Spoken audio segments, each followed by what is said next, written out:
go. Okay, micro redemptions. Okay, Chuck, let's not lie. It's a topic we've heard about before, micro redemptions. That's right. But who was in London? I heard you speak in London, so I'm very interested in the topic. A few of others were in. For those that weren't, I think this is an interesting discussion. Certainly hear what you guys are working on with cxLoyalty. Phil, I'm going to turn it over to you. Great, thanks, Dave. We're very mindful. So do you have slides? No. There's no slides. It's just us. No slides. Sorry. And we're incredibly mindful that we're between all of you and the cocktail party. But this will, so no pressure, but we'll make this worth your while and worth your patience.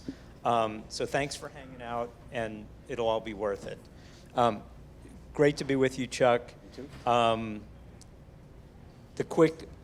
Chuck has been in this business a long time. I've been in this, in sort of his part of loyalty. I've been in a different part, but related part, obviously, for a long time. So we're going to skip intros and just get right to sort of the substance behind micro redemptions and its place. And I think it's fitting, and of course my mind is spinning after listening to that last session, because the notion of loyalty being integrated into the business strategy, including from a sustainability standpoint, including from, obviously, given the last 40 years of loyalty, from an earning and a redemption standpoint, huge opportunity. But we're going to, just to sort of paint the landscape a little bit and to be a little bit provocative. And it came up in the first discussion of this afternoon, which I thought was also great. The notion that a lot of the things that Mary, like my takeaway from what a lot of Mary's data revealed, is that we're still exactly where we were when we got into this business 30 plus years ago, right? We're still talking about the same things, and we're still failing to integrate. And this is a topic that is a key to integration, and it's a key to sort of promote this notion that I have, and I say this for your benefit, not mine, because I'm not really in the loyalty consulting business anymore. The idea that loyalty is stuck. I mean, anybody who thinks that we're already in the renaissance of loyalty, in spite of the fact that there's the primacy of zero and first party data, and et cetera, you guys know the argument. So how do we get loyalty unstuck, right? And there's lots of factors. One of the factors is that we're trying to leave people with this better feeling about our brand, not just transactional loyalty, but this emotional takeaway that makes them willing to pay a premium to fly a more sustainable airline, and the payoff is the better experience. It's the seamless experience. We're going to talk about that at a couple of points in time tomorrow. But it's a problem that, if you think about the frustrations of customers, of loyalty members, it's not a great, the great experience, and I'll pick on the airlines a little bit, though I think there's a lot to feel good about, is in the redemption process. It's availability, it's the cumbersome nature, it's all the things that are the antithesis of a seamless experience that we all expect because of technology, right? So I'll use that as a setup, because we're talking about redemption. So it is it's a loyalty transaction. It goes directly to the core of accrual and redemption as transaction, and ultimately getting something with tangible financial value, which is by definition typically the non-experiential, non-emotional side, right? But micro redemption has the potential to be transformative in that, points aren't going away. Points-based, loyalty currencies aren't going away. We're stuck. That genie has left the bottle, right? Yep. But there's a lot of points and miles out there. Yeah, we were just talking, I was talking to Jonathan Silver, and we're debating, there's something like 500 billion points that are out there, ready to be used at merchants, which merchants want you to use them. at their businesses. And today, micro redemptions, as far as we can tell, are about 1 billion of that. Yeah, 1 billion of that. So there's a lot of headroom here in terms of micro redemptions. But Phil is right. You know, when you look at the arc of loyalty, beginning roughly 40-ish years ago, where banks and airlines sort of started this miles process of earning miles, which became points, which became trips, which became these big balances that you use to take a family trip, and you might redeem 25,000, 50,000, 100,000 points in order to do something really special, which really had a wonderful arc and created a great serotonin moment for that family or for that couple. And it had a halo of spend where, you know, the credit card companies or airlines would see more engagement afterwards.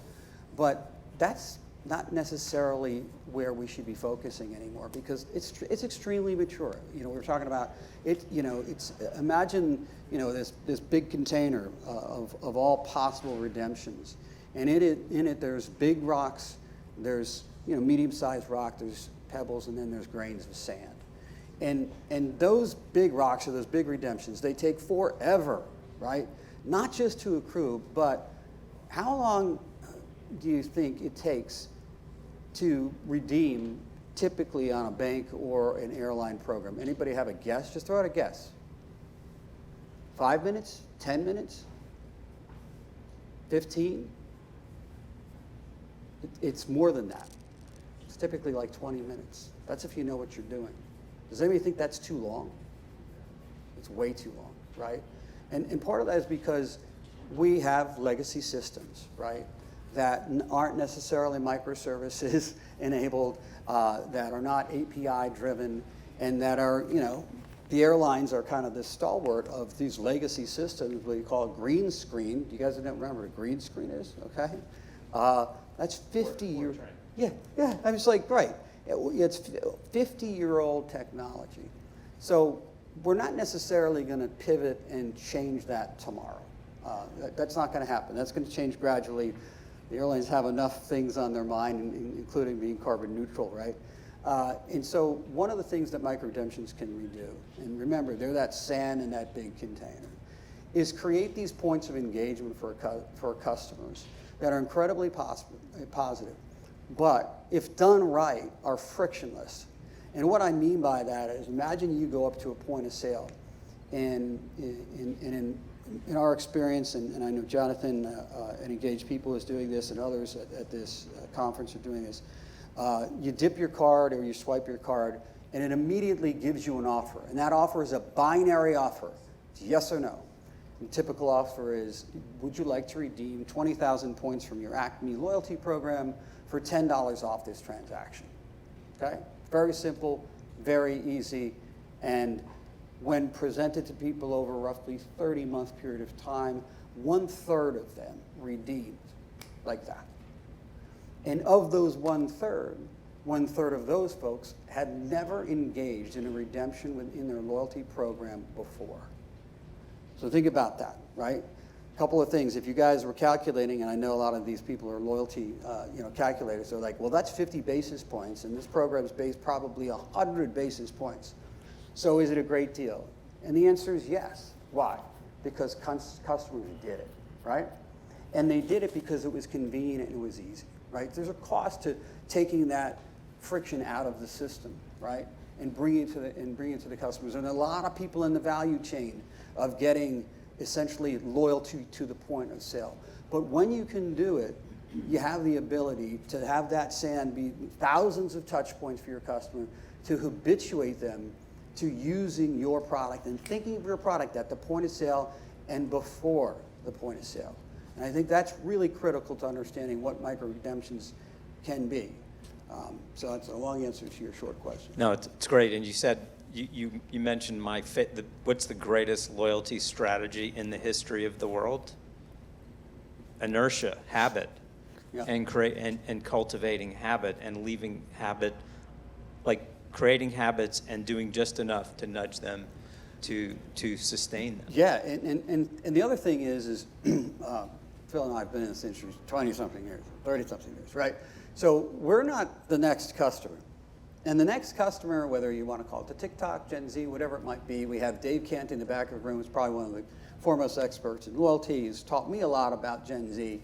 And their world is very different. And our world is changing a little bit to be like their world, right? But most of us are still on Facebook, right? You know, Instagram, if you're really, you know, cutting edge. Probably think TikTok, well, they're just going to steal all my information. But the instancy of that culture is there. And I think Jonathan talked about it a little bit earlier today. We're in the world of Amazon fulfillment expectations with same day. Pretty soon it might be same hour. If you can do that in the loyalty context, think about the differentiator that can be. And the reason why that's important is because there's probably about 15%, maybe 20% of the people that are on their phone right now. And that's cool. I was too, right? But the point of the matter is you have their attention if you're able to bring that offer to their phone or to whatever screen that they're looking at and give them an immediate point of engagement that can raise the serotonin level, because we're talking about it's not a transaction, right? It's an experience that can raise that serotonin level in the individual customer that you're trying to reach. And that customer is Gen Z 10 years from now, or maybe it's now, right? And so we need to be thinking about that, because it's not your father or your mother's loyalty program where you're redeeming 25 or 50,000 points anymore. That's there, it's always going to be there. But where the future is, whether it's for those travel companies that like those huge ticket transactions, right? Or the hospitality companies that like those huge ticket transactions, we need to diversify the way that we redeem. And if you can tie that to diversifying, in other words, increasing the number of transactions, because that's what it's all about in the credit card world and even in the loyalty world, then you're solving two huge problems at the same time. And if you can do it by also reducing the loyalty liability, that's huge. And I'll give you one statistic. I would say if you look at some of the big banks out there, and this is all public record on their annual reports, they probably have like $2 billion. By the way, I'm not speaking for Chase, because if I did, I'd get fired. But there's probably a couple of $1 billion a year that's being redeemed for points. Think about that, a couple of $1 billion in points. So if you can move the meter on that by 35%, because that scenario I just gave you, 20,000 points, $10 off, and then you've got to pay the people in the chain, right? And that, because a lot of different people, just like a credit card transaction, a lot of different people in that payment chain. When you get to there, let's say that's 15 basis points on the 100 basis points example. If you can reduce liability by something like 35%, right? And you can reach trillions of points that are out there, that's really incredibly powerful. So that's why micro redemptions, which by the way are not a new idea, I think are something that we should all be paying attention to. And in fact, you're going to see them. And the most amazing thing is you're not going to know it until you see it. You're not going to need to think about it until you see it. And if it's done well, all you have to do is say yes or no. At the risk of offending Chase, taking an Uber from my place here to get here, I used my American Express card member benefit, and I paid for my Uber.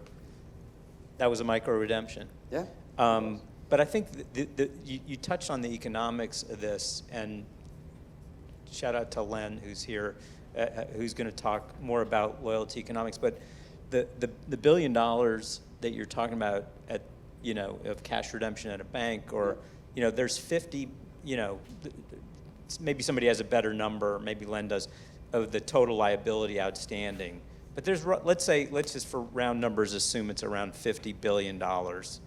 And I said liability because that's sort of the prevailing way that we all think about that. It's certainly the way the CFOs will think about that, is how do we manage our liability? If you go really old school, and the breakage models and breakage is not good, it's bad, right? Breakage, bad. It's a Bush 41 reference. Right. It's a Dana Carvey reference, sorry.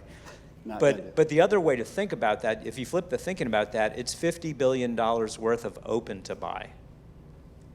And when you can transact with a 50% margin, yep. And oh, by the way, it's a generative transaction. Yep. And also, I think the other really important point, Chuck's example, the analogy of rocks and pebbles and sand. Well, the rocks are those big considered purchases, and there's absolutely a segment who are goal-oriented, and they are saving to take the family of four to Disney World for a week or whatever they're trying to accomplish, right? Yep. But then you think about the distribution of point balances, Yep. and how many people there are that have nowhere near that, but want to realize some value. So if you got if the week at Disney World is the considered purchase, and you've been thinking about that, and it's taking 18 months or 36 months to do that. Right. When you've got a micro redemption, it's just the opposite. It's impulsive, which goes to the TikTok, and Canty will talk about this tomorrow, but being impulsive and in the moment and realizing that you've got this open to buy that's not in the it's in a different form factor. Yep. That's powerful. That's absolutely powerful, and it's really powerful for the people on the side that own those loyalty liability buckets, right? And another stat, just to give you an idea of how powerful micro redemptions can be. One partner, and I think Jonathan probably has some good data on this from engaged people as well, that we worked with over roughly 30-month period of time, I'll give you rough numbers, was able to see an increase in spend of prior to their first redemption. Inactive, spend inactive, or rewards inactive folks. Those are obviously people you've spent some time, you've acquired them customer, now you need to re-engage them. They spent 14% more on that card over that period of time. And Jonathan will give you another figure that it ranges up, depending upon the vertical of where you are, up to 34%, right? So if you can increase spend, that is the product of creating more touch points of engagement, where you can raise the serotonin, raise the awareness, habituate that customer to that new habit of using points as currency, right? That's incredibly powerful. And really the goal, and a lot of us have been talking about this for years, is point ubiquity. Where points are everywhere, they're earned, and points are redeemable everywhere. And the hardest part of that is getting everybody on board. And it's partially solved, right? It's only partially solved. Otherwise, you would be saying, why are you talking about this? Because there's points everywhere and I can redeem them everywhere. But you've got a lot of different parties that need to work together in order to put this in play. But the hardest mile has always been the point of sale. Because if you guys know anything about kind of like retail, everybody has a different system, and everybody has a different back end, and everybody's running on different rails, and there's how many different payment types. Solving that problem is the big problem, and it's getting solved as we have more nascent merchants, and the merchants are a big part of that, who don't have these huge tech stacks and this legacy of outmoded technology that can move on a dime. Some of these folks, and I'll use like a Toast as an example, there's plenty of them out there that are integrating to points of sale. Those type of entities, we started with integration in tech stacks. Their integrations aren't a year, they're in hours, right? So we're getting both sides of the equation, the customers, right? The institutions that own the liability that are going to benefit from that spend, the consumers that want to be able to enjoy that equation and enjoy that interaction and the value that is brought every day, and then the merchant who is paying really for actually that reward one way or another through interchange. And if you can get that entire chain of commerce on board, and they're partially on board, in 5 or 10 years, this will be a different conversation, right? It'll talk about how, will points start replacing currencies in some settings, places like Disney World would love that, right? So, just a couple of thoughts there. Who's having deja vu moments hearing about loyalty currents as ubiquitous forms of payment? It does bring up one other thought, and then we'll get to some questions and then to cocktails. Sure. It goes a long way. We didn't even talk about this, but everybody wants to be a lifestyle brand, and yet the reality is there's absolute, at least on the part of customers, there's absolute compartmentalization, right? This seems like a way to bridge those experiences and those categories and sort of build bridges across those compartments. Yeah, I mean, when you think about it, and travel and hospitality is probably a good example here. How many of you have a travel-related co-brand card? Raise your hand. That's a lot, okay? Right? How many of you use it when you buy an airline ticket or a hotel because it's that same card, right? Makes sense. Makes sense all day long. Well, that is the bread and butter. But the problem is you need to touch the other elements of lifestyle and spending, right? That happens, that customers need cards for. And you need to be that card, that top of digital wallet or top of actual wallet card. So diversifying your spend by making it more relevant, by taking those points, remember, that people are habituated to redeeming 25,000 at a time, to redeeming 1,000 at a time. You have the ability to take that brand and put it into different verticals, everyday verticals, drugstores, gas stations. Right now, we have it, and others have it. Over 100,000 merchants are actually in the category of where you can redeem these type of enabled card programs. You're bringing that brand, whether it's, let's say it's big airline A, okay, and you're bringing it into places where they spend every single day. Places, and places where they didn't think of their card. So when you can diversify your brand exposure to be ubiquitous, right, you then have a real opportunity to make your brand ubiquitous with the types of customers that are going to define your future. I think, let's go to, Good point. anybody have any questions? I mean, the bar's obviously straight behind us. So I do want to be mindful, but anybody? Anyone? Bueller? All right. Are there standards being addressed or created to connect everything? There is no, well, when you think about it, you've got to be compliant with the various different payment systems that are out there, Visa, MasterCard, Amex, Discover, et cetera. And there's a bunch of rules that you have to conform to there, especially if you're riding their rails. So will those type of entities get into the business of, not quasi-regulating them, because they're not, they're private institutions now.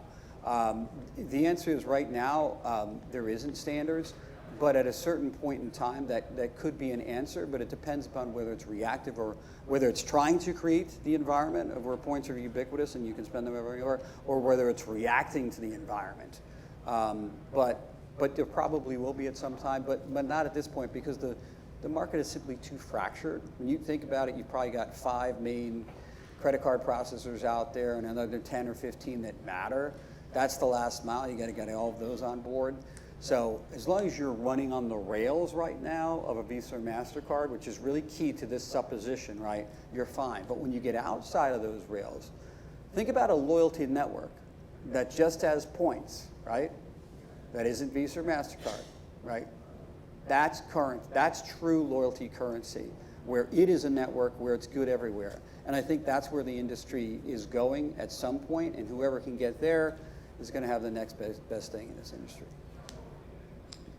Yeah. So we talk about micro rewards. So I'm glad to hear that. But more you talked about more in the physical world. There's also another aspect which we've been preaching for the last 10 years, which is actually digital entertainment as an instant redeemable reward. And I think micro rewards is specifically important when we move from just a pure loyalty model to an engagement model. An engagement, and we'll talk about Gen Z, so we'll have that discussion tomorrow, but as you move to an engagement, you need to be able to reward on each transaction, whatever they're big or small. Mm-hmm. And the only way to do that is to have a macro reward option, right, whatever it's physical or digital. Yeah. And that's prevalent right now because everything is moving towards the engagement in general of the consumer. That also allowed an increase of, in terms of the use of rewards, in the marketing space, because if you send a survey tomorrow, if you don't reward people for filling up the survey, the return rate is pretty low. Right. So you need to incentivize them, and you can't afford to send them a $50 Amazon gift card. So you need to have other proposition. So I think the macro reward space is going to increase tremendously, as you were mentioning, in the coming years. Yeah, I agree, and I'll end if that's the last question, with one thought. We talked about ChatGPT today, and kind of where it is going, and I'm by no means an expert, I'm simply an observer. But if you can get to the point of sale, the next frontier is pre-point of sale. Think about what ChatGPT can do. If you're able to be in a line, or you're going to a store, and you simply talk into your phone and say, I'm walking into Panera, and I would like to redeem points from my Delta Airlines program or United Airlines program for what I'm going to buy next. Well, that's possible, right? I mean, when you think about chat is very, very, it's not stupid, but it's not terribly intelligent today. But ChatGPT is going to be able to synthesize all of that language, the environment, where you are, the data that you can collect, and be able to deliver that eventually at the point of sale. Big problem around that is, will that perpetuate fraud, right? And so there's fraud, yeah, and that, you need to be able to solve that problem. We actually we have 60 million references of words in our catalog.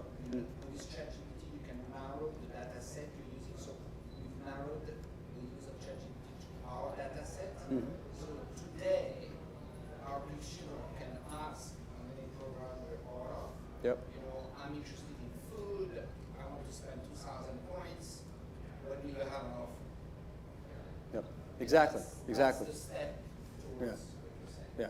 Absolutely. So how far have we come since Mary's presentation of laying out everything that was broken? But these are ways to sort of bridge that. Yeah, Back I to just you. want to add, a final sort of layer question to that, Sure. Jacques. I think that we had a great exploration of what could be possible. Yeah. But I just wanted to just sort of to get you to finish off with is tie that back to, in your experience, you work with a lot of brands. Sure. You have a lot of discussions with program managers, Yep. not just about what they're doing today, Yep. but what they'd like to potentially look at doing tomorrow. And it's not just a pie in the sky about what the technology could do or what you as a service provider could help them do, but from a business commercial desire about what the business actually needs, what the business needs that they're looking to solve are, where do you see perhaps some guardrails around that discussion to sort of, keep that forward direction looking a little more focused, where you see aligning with what you're hearing about being the current business needs that program managers are expressing? I'm not sure if I understand the question, but I'm going to see if I can. I You can can take a answer. shot at answer that. Yeah. I think what businesses need, and if you think about, using airlines as a specific example, right? One of the majors, and you guys probably know who this is. I remember interviewing somebody a long time ago. Their whole strategy for solving problems for their airline was how could they sell more miles to partners, right? This is a classic example of adding value to a co-brand card because you're creating more utility on the redemption and kind of the idea of the loyal customer experience. That's a fundamental use case or business, way to make a business case for this is driving card spend, driving redemption, and doing it in a way that creates the virtuous circle. Because when I redeem a little, that was a good experience. It was easy. I'm going to do it again. Right. And I'm going to keep using this card. I'm going to shift my compartmentalization. Yeah, so to answer your question, I think the guardrails are, how do I optimize the commercial proposition that I have, right? And I think anybody who runs a credit card program, co-brand credit card program today, it's all about people spending more money. That's the transaction. But in order to get those transactions, you have to make it more than a transaction. You have to make it an experience, and micro-redemptions are one of the more powerful ways to do that. And they have the ability to have that virtuous cycle complete much more quickly and be much more impactful. I think that's a good point to end on, and I think that I know we're going to have more discussions on this tomorrow, and I think that that's a really good way. Thank you, Phil, for helping to sort of rephrase the question there. You know, it is really all about redemptions. It's about redemptions. Otherwise, let me paraphrase Karen Zachary. A few years ago, former GM of Sky Delta Sky Miles. She said it quite clearly. The reason, even from their perspective, now no one is going to accuse Delta of not monetizing the currency, right? For those that are familiar with Delta, but even from their perspective, the reason someone joins the program is because they want to redeem a free flight sometime in the future. And yes, the data says that most people redeem for a domestic flight to Wichita to see Grandma for Thanksgiving, but the truth is no one joins the program to redeem a domestic flight in economy to Wichita to see Grandma for Thanksgiving. They dream about going first class to Paris or Tahiti or whatever else. It's just in practice they never quite get there, or there's a more practical purpose to redeem their miles for.